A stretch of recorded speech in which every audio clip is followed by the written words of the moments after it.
problem of SCORM in traditional e-learning is what's wrapped around it. That's the context.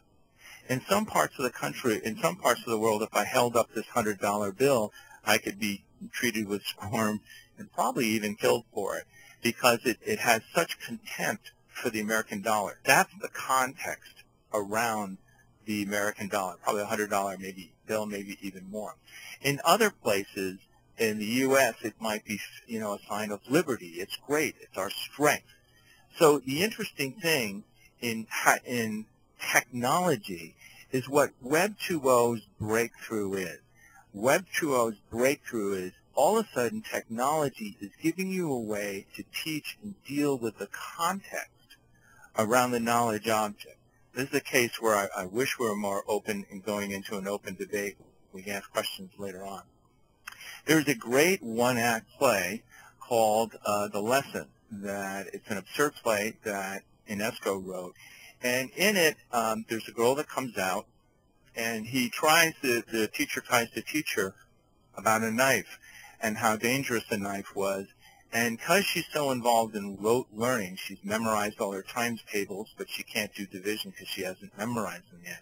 He ends up killing her on the stage with the knife, trying to demonstrate to her how the knife can kill. And it's one of those bizarre plays that it shows you the issue about context around knowledge. This is why Facebook explodes. Just as much as I love this picture of our two young boys of them playing Tag Your Ed. The process of tagging, when we tag an image or we tag a story or we tag that we're doing a blog, that tag connects us with other people that are looking for that tag. So tagging is this Web 3.0 aspect. Now the Web 3.0 aspect, Web 2.0, I'm just collaborating people together. This Web 3.0 aspect is interesting because the web becomes personal with it. It's a very important part in teaching kids on how to use the internet. Depending on how I tag will be how advertisers and other people communicate with me. And how I tag and filter things is how I will look at things on the outside of the outside world.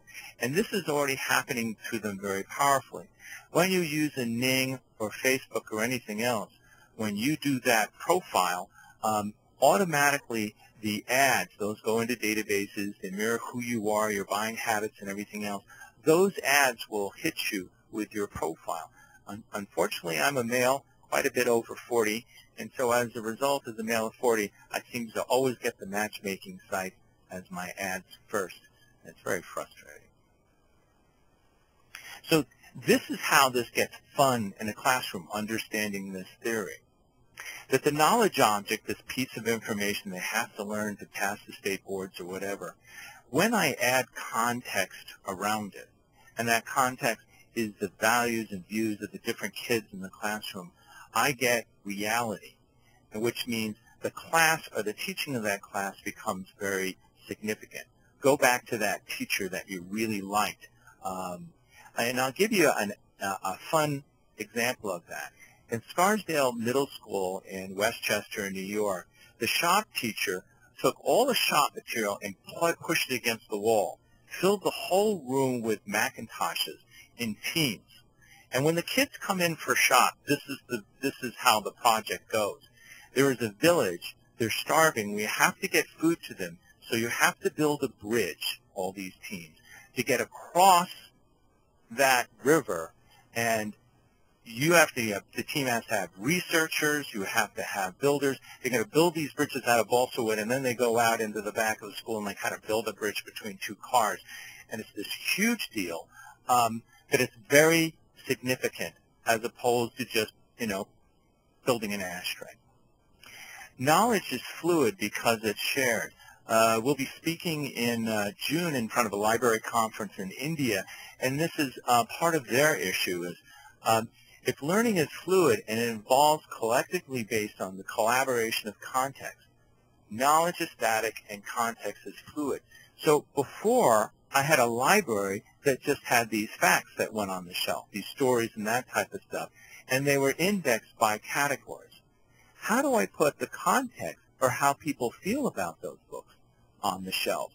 The stuff that sits in between all of that, the human interaction of it. So they're looking at Web 2.0 in a really mind-expanding way. I love what's going to happen.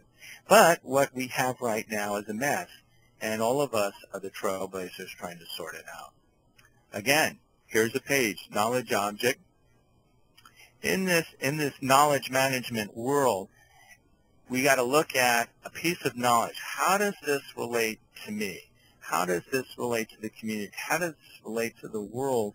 All of these 3 points are what your Web 2.0 tools do. Now, at this point, if we had time, we could go up to VoiceThreads, for those of you who know VoiceThreads, where I could have an image of her, and all the kids in the classroom could put comments about what they could do for her in Kenya. What is her life around? But all of a sudden, she doesn't become this flash image on CNN of starving people in Africa. She becomes this wonderful young woman with the future, and we can comment on it. And then I could use the Web 2.0 tool. I could use VoiceThreads to have kids in her classroom saying things down one side of this image and kids in the classroom in the U.S. the other image. So Web 2.0 is this connectivity, and in that is what I hope you get very excited about. And to the class, all of a sudden she becomes real. I'm a child in Kenya. I'm in your life right now. What will you do with me? How do we get from industrial and dictatorial, indexed, and rote learning? Not sure if we're ready for this. All right, I'm going to do a little bashing here, and I'll give you, those who have Moodle, a way out. Technology is just a school in a box. Again, it's this hierarchy of a learning management system. Some of them, to call themselves Web 2.0 applications, they'll put a wiki or blog into it, and then I have MindStorm courses. There is a school in Rochester that no longer buys textbooks, because what they do is they use Moodle really as a student tracking system, and then the Moodle classes link out to all the content that's sitting out in the web. How much educational content is there out there in the web for right now? I don't have a count on how many Web 2.0 tools, probably thousands of them, but there's over 300,000 safe educational websites that are free, that are out there, including learning assessment, including ESL, GED, courses for parents on ADHD. So what they do is they're using, the teachers collaborate with one another and building lessons and talking to one another as to where that content comes from. So this is, again, it's very safe, stable, secure, authoritarian, but what's the problem in here? If I have hundreds of thousands of schools across the United States, Moodle boasts about having, tens of thousands of installations of Moodle, well, what I have is tens of thousands of silos that are all replicating and not knowing what one another are doing. And that's not how the web works. That's how this industrial colonial thing works. And this is also, perfect for drill and kill. Here's our problem. Our problem is the LMS has all of the content in the server, but our problem is the content's all over the place. It's all over the world, and it's changing and it's morphing at the speed of light. I think Wikipedia is kind of interesting. When I teach people how to use Wikipedia, I say this is a bibliography. It is where you go first. It shows you the context of how these things are put together and gives you highly recommended and filtered places to go. Going to Wikipedia on an idea, I'll go there first before I'll go to Google. Now here's the Google nightmare. The Google nightmare on this is I have an elementary school kid. They come home. It's Abe Lincoln. They type in Abe Lincoln, and from there they fire out, and they get 1.7 million hits. Neil, by the way, I do not have chat up, so I cannot see chat. So if you need something, you're going to have to go voice. And then even we have courses being taught from the space shuttle floating around the world, and who knows the moon. And here's the other conundrum, that learning management systems, the LMSs and the portals, simply cannot